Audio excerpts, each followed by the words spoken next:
നിരീക്ഷകൻ എം എൻ കാരശ്ശേരി. ശ്രീ എം എൻ കാരശ്ശേരി, ഒഴിവാക്കാനാകുന്ന ദുരന്തമായിരുന്നു. പക്ഷേ ഈ കുറ്റം ഈ ആൾ ദൈവത്തിൻ്റെത് മാത്രമാണോ? കാണാനായി ഓടിക്കൂടിയ, കാലിനടിയിലെ മണ്ണ് വാരാൻ ഓടിക്കൂടിയ ജനങ്ങളുടേത് കൂടിയല്ലേ എന്നൊരു ചോദ്യം ബാക്കിയാണ്. തീർച്ചയായിട്ടും. എന്താണെന്ന് വെച്ചാല് നമ്മുടെ നാട്ടിലുള്ള വലിയൊരു പ്രശ്നം ഇപ്പൊ നമ്മൾ കോവിഡ് കാലത്ത് കണ്ടതാണ്. ഇതേ എന്താണ് ഹരാരി ബോലെ ബാബ അല്ലെ, അദ്ദേഹത്തിന്റെ പേര് അങ്ങനെയല്ലേ, ഹത്രാസിലെ ഈ ബാബ കോവിഡിന്റെ കാലത്ത് 50 പേർക്ക് നടത്താൻ മീറ്റിങ്ങിന് യോഗത്തിന് അനുവാദമുള്ള സമയത്ത് 50,000 ആള് വെച്ച് യോഗം നടത്തിയിട്ടുണ്ട്. ഇതുപോലെ അന്ന് നമ്മുടെ ദിഗംബരന്മാരായ സന്യാസികള്, അഘോരികള്, അതുപോലെ അവിടുത്തെ വലിയ മറ്റു മേളകള്, കുംഭമേള, ഇത്തരം കാര്യങ്ങളൊക്കെ നമുക്ക് അത് നടത്തുന്നവരെയോ അതിൽ പങ്കെടുക്കുന്ന ജനങ്ങളെയോ പറഞ്ഞ് മനസ്സിലാക്കാൻ പറ്റാത്ത ഒരു നിർഭാഗ്യകരമായ സ്ഥിതിവിശേഷം ഇന്ത്യയിലുണ്ട്. ഇന്ത്യയിൽ ഏത് സംസ്ഥാനത്തും ഉണ്ട്. അപ്പോ ആളുകൾ ഇങ്ങനെ ധാരാളമായിട്ട് ഒരുമിച്ച് കൂടാൻ പാടില്ല, അല്ലെങ്കിൽ തിക്കും തിരക്കും വരാൻ പാടില്ല, അല്ലെങ്കിൽ 2 ലക്ഷം ആള് ഇത് പോലീസിനെ നിയന്ത്രിക്കാനോ? പോലീസ് നിയന്ത്രിക്കൂല. എന്താ കാരണം? ഈ ആൾ ദൈവങ്ങളെ പിണക്കുക, വോട്ട് ബാങ്കിനെ പ്രകോപിപ്പിക്കാന്ന് വിചാരിച്ചിട്ട്. അപ്പൊ നമ്മുടെ പോലീസ്, നമ്മുടെ പട്ടാളം ഒക്കെ നിസ്സഹായമായി നോക്കി നിൽക്കുന്ന ഒരു അവസ്ഥയുണ്ട്. ഇപ്പൊ ഇവിടെ ഏതെങ്കിലും ഒരു കോവിഡ് കാലത്ത് ഡൽഹിയിൽ ഒരു മുസ്ലിം സമ്മേളനത്തിന്റെ കാര്യം ഓർമ്മയില്ലേ?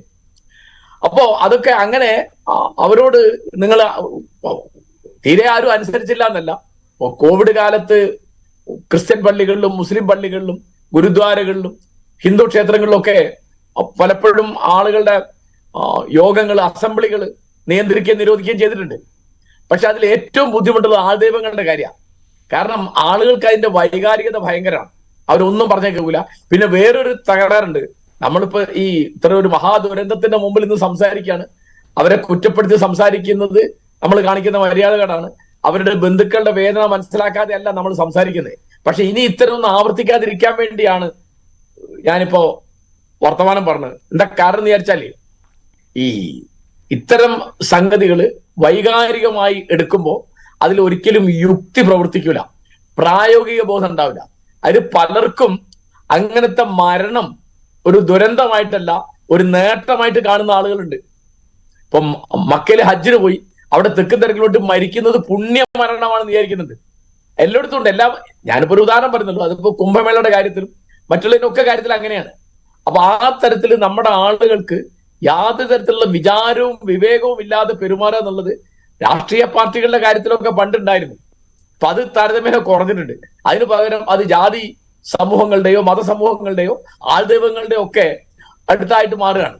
ഇപ്പോ ശബരിമലയിൽ ഒരു കൊല്ലത്തിൽ ഇത്ര ആളെ പോകാൻ പാടുള്ളൂ എന്ന് പറയാൻ നടക്കൂല്ലോ. അപ്പൊ അവിടുത്തെ ഇപ്പൊ പമ്പാ നദി മലിനമാകുന്നതിൽ നിയന്ത്രിക്കാൻ കഴിയാത്ത ആൾക്കൂട്ടം, നിയന്ത്രണമില്ലാത്ത ആളുകളുടെ വരവ് ഒരു കാരണമാണ്. അപ്പൊ അതിനൊരു നിയന്ത്രണം വെക്കുക എന്ന് പറഞ്ഞു നോക്കുക, അത് വലിയ പ്രകോപനമാവും. ഇപ്പോ ഒരു കൊല്ലം, ഇപ്പോ എല്ലാ കൊല്ലവും എല്ലാവരും പോകണമെന്നല്ല, ചില കൊല്ലം ചിലർ പോവുക, ഒരാൾ പോയി 5 കൊല്ലം കഴിഞ്ഞിട്ട് പിന്നെ ശബരിമലയിൽ പോകാവൂ എന്ന തരത്തിലൊരു നിയന്ത്രണം വെച്ചാൽ അവിടുത്തെ പല ബുദ്ധിമുട്ടുകളും ഒഴിവാക്കാം. പക്ഷെ അതല്ല, അത് അത്തരം ബുദ്ധിമുട്ടുകളൊക്കെ ഒരു മേനിയായിട്ടാണ് ആളുകൾ എടുക്കുക. ശ്രീ എം എൻ കാരശ്ശേരി, ഇതൊക്കെ ശരിയാണ്. ഇതൊന്നും ഇപ്പോ കുറയുന്നില്ല, ഇതൊക്കെ കൂടുകയാണ്. ഇത് ഉത്തർപ്രദേശിലെ വിഷയം മാത്രമല്ല. പക്ഷെ ഇങ്ങ് കേരളത്തിലെടുത്താൽ ഇവിടെയും ഉണ്ടല്ലോ പേരെടുത്ത് പറയാൻ നമുക്ക് ആൾദൈവങ്ങളൊക്കെ.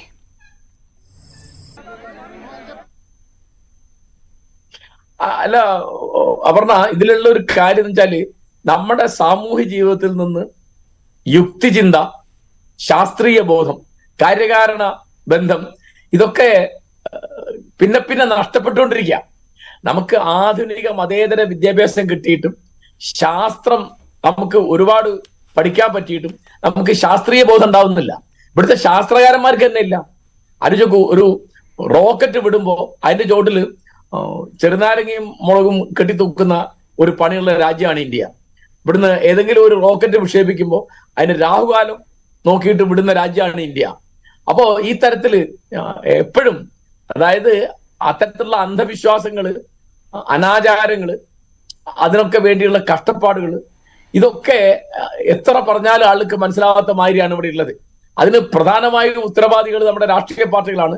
ജനങ്ങളെ ഇത്തരം കാര്യങ്ങളിൽ ബോധവൽക്കരിക്കേണ്ടത് രാഷ്ട്രീയ പ്രസ്ഥാനങ്ങളുടെ ഉത്തരവാദിത്തമാണ്.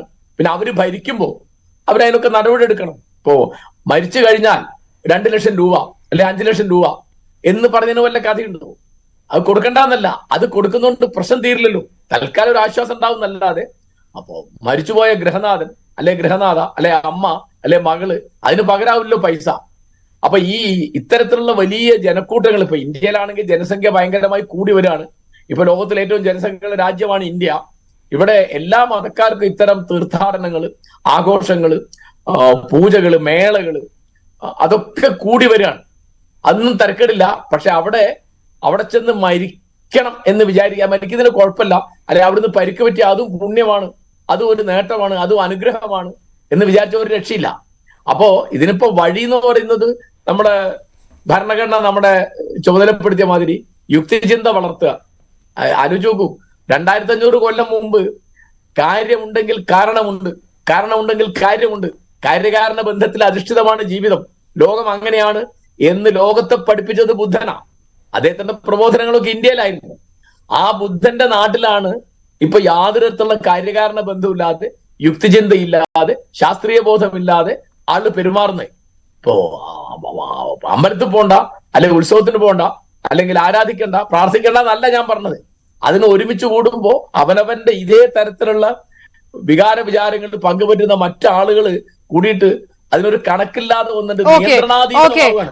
ഇയാൾക്കെതിരെ ഇപ്പോൾ ഈ ബോലെ ബാബ എന്ന് പറയുന്ന സുരേഷ് പാൽ സിംഗ്, ഇയാൾക്കെതിരെ ലൈംഗിക അതിക്രമ കേസുകൾ പോലും ഉണ്ട്. പക്ഷേ എന്നിട്ടും FIR ഇട്ടപ്പോൾ ബോലെ ബാബയുടെ പേരില്ല, സഹായിക്കെതിരെയാണ് കേസ്. അതായത് ആ തരത്തിലുള്ള സ്വാധീനം ഉന്നതങ്ങളിലുണ്ട് എന്നുള്ള കാര്യം കൂടി വ്യക്തമാവുകയാണ്. അതെ, അല്ല എന്താ വെച്ചാല് ആൾദൈവങ്ങളെ പറ്റി എല്ലാ സംസ്ഥാനത്തും ഒക്കെ പലതരം പരാതികളുണ്ട്. ആ പരാതി ഒന്നും എവിടെ എത്തൂല. ഇപ്പോ എനിക്കറിയുന്ന പല ആൾദൈവങ്ങളുടെ അവിടെ ചെന്ന് അവിടുത്തെ അന്തേവാസിയായി തീരുന്ന ആളുകൾ അവരുടെ സ്വത്ത് മുഴുവൻ അവിടെ എഴുതി കൊടുത്ത് പിന്നെ അവർക്ക് അവിടെ അവഗണന, പലതരത്തിലുള്ള ചൂഷണങ്ങൾ, അവമാനം, തിരിച്ചു വരാൻ പറ്റില്ല. തിരിച്ചു വരാൻ പറ്റാത്ത, ഇപ്പം നമ്മുടെ കന്യാസ്ത്രീയായ തിരിച്ചു വരുന്നത് വലിയ ബുദ്ധിമുട്ടാണല്ലോ എന്ന മാതിരി. അപ്പൊ അതാണ് ഇതിലൊക്കെ ആളുകളുടെ സ്വാശ്രയത്വം നഷ്ടപ്പെടുക, അവര് മറ്റുള്ളവരെ ആശ്രിതന്മാരായിട്ട് മാറുക, അടിമകളായിട്ട് മാറുക, അതാണ് ആ വാക്ക്. അപ്പൊ ഈ തരത്തിലുള്ള വൈകാരികമായ അടിമത്വം, അതിനെതിരായിട്ട്, ആ അടിമത്തത്തിനെതിരായിട്ട് പ്രസംഗിക്കും, പ്രവർത്തിക്കും, പ്രബന്ധം പ്രസിദ്ധീകരിക്കുകയും ചെയ്യേണ്ടത് രാഷ്ട്രീയ പാർട്ടികളാണ്. ജനങ്ങളെ ബോധവൽക്കരിക്കുക എന്നുള്ളത് രാഷ്ട്രീയ പാർട്ടികളുടെ ഉത്തരവാദിത്തമാണ്, ഗവൺമെന്റുകളുടെ ഉത്തരവാദിത്തമാണ്, പിന്നെ മാധ്യമങ്ങൾക്ക് ഉത്തരവാദിത്തമുണ്ട്. ഇതിലിപ്പോ മാധ്യമങ്ങള് ഇതിനൊക്കെ വലിയ പ്രചാരം കൊടുക്കുന്നതിൽ മാധ്യമങ്ങൾ കുറ്റകരമായൊരു പണിയെടുക്കുന്നുണ്ടെന്ന് ഞാൻ വിചാരിക്കുന്നത്. ഇപ്പം ആലോചിച്ച് നോക്കൂ, ഇപ്പൊ നമ്മുടെ തിരുവനന്തപുരത്തെ പൊങ്കാല, അത് പലപ്പോഴും പരിസര മലിനീകരണ പ്രശ്നം ഉണ്ടാക്കുന്നുണ്ട്, ഗതാഗത പ്രശ്നം ഉണ്ടാക്കുന്നുണ്ട്. അപ്പൊ അതിലൊക്കെ ഒരു കാര്യം വരുന്നത് എന്താ, അത് TV-യിലും പത്രത്തിലൊക്കെ ഭയങ്കരമായി അതിന്റെ പ്രചാരവേല വന്നിട്ട്, അതിന്റെ മഹത്വ പ്രകീർത്തനം വന്നിട്ട് ആളിലൊക്കെ അതിന് പോവാണ്. പണ്ടൊരു ചെറിയ ഉത്സവമായിരുന്നു പൊങ്കാല, ഇപ്പോ അതൊരു അഖില കേരള ഉത്സവമാണ്. ഇനിയിപ്പോ കുറച്ച് കഴിയുമ്പോൾ തമിഴ്നാട്ടിൽ നിന്നും വരും ആൾക്കാർ. അപ്പൊ അവര് വരാൻ അവർക്ക് സ്വാതന്ത്ര്യമുണ്ട്, അതിനെ ഞാൻ ആക്ഷേപിക്കാൻ പാടുണ്ടോ? ഇല്ല. പക്ഷെ ഞാൻ പറയുന്നത് അതിന്റെ പൊതു രംഗത്ത് അത് ഉണ്ടാക്കുന്ന പ്രശ്നങ്ങളാണ്. അത് പരിസര മലിനീകരണം ഉണ്ടാക്കാതെയും ഗതാഗത തടസ്സം ഉണ്ടാക്കാതെയും അത് നടത്തണം എന്നൊരു നിലപാട് അത് നടത്തിപ്പുകാർക്ക് വേണം, പങ്കെടുക്കുന്നവർക്ക് വേണം, ഗവൺമെന്റിന് വേണം, പോലീസിന് വേണം, മാധ്യമങ്ങൾക്കും വേണം. ശ്രീ എം എൻ കാർഷേരി, ഇത് ഒരിക്കൽ ഒരു ചോദ്യം കൂടെ, ഭരണകൂടം എന്ത് നിലപാടെടുക്കും? പ്രതിപക്ഷം ഇത് ആയുധമാക്കി മാറ്റുന്നു, ആ രീതിയിലുള്ള വിമർശനങ്ങളെല്ലാം ഉന്നയിക്കുന്നു. UP സർക്കാർ കൃത്യമായ രീതിയിൽ ഒരു നടപടിയെടുക്കും എന്ന് കരുതേണ്ട കാര്യമുണ്ടോ? അങ്ങനെ കരുതുന്നുണ്ടോ? അല്ല, എനിക്ക് തോന്നുന്നില്ല. എന്താ കാര്യം വെച്ചാൽ ഇപ്പോ ശ്രീ രവിശങ്കറിന്റെ ഒരു മേള ഉണ്ട്, നദി മലിനീകരണം വന്നിട്ട്, എന്റെ ഓർമ്മ ശരിയാണെങ്കിൽ 5 കോടി രൂപയുടെ പിഴ അദ്ദേഹത്തിന് വിധിച്ചിട്ട് ആ പണം കൊണ്ട് ആ നദി വൃത്തിയാക്കാൻ പറഞ്ഞിരുന്നു. അത് പിന്നെ ചെയ്തോല്ലെന്ന് എനിക്ക് അറിഞ്ഞൂടാ. അതായത് അവർക്കെതിരായിട്ട് നടപടി എടുക്കാൻ ആരും തയ്യാറാവില്ല, ഒരു പാർട്ടി തയ്യാറാവില്ല. അപ്പൊ യോഗി ആദിത്യനാഥ് മാത്രമല്ല, ഇപ്പൊ UP ഭരിക്കുന്നത് കോൺഗ്രസ് ആണെന്ന് വിചാരിക്കുക, അല്ലെ BSP ആണെന്ന് വിചാരിക്കുക, അവരും തയ്യാറാവെന്ന് ഞാൻ വിചാരിക്കില്ല. കാരണം അത് അവരുടെ വോട്ട് ബാങ്കുകൾ പ്രകോപിപ്പിക്കും. അപ്പൊ അതിന് നിൽക്കണ്ട, കാരണം അവർക്ക് ഭരിക്കണ്ടേ, അവർക്ക് ഒന്നുകിൽ അധികാരം നേടണം, അല്ലെങ്കിൽ നേടിയ അധികാരം നിലനിർത്തണം. ആ തരത്തിലാണ് ഇത് പോകുന്നത്. യെസ്, വളരെയധികം നന്ദി ശ്രീ എം എൻ കാരശ്ശേരി നമുക്കൊപ്പം ചേർന്നതിന്.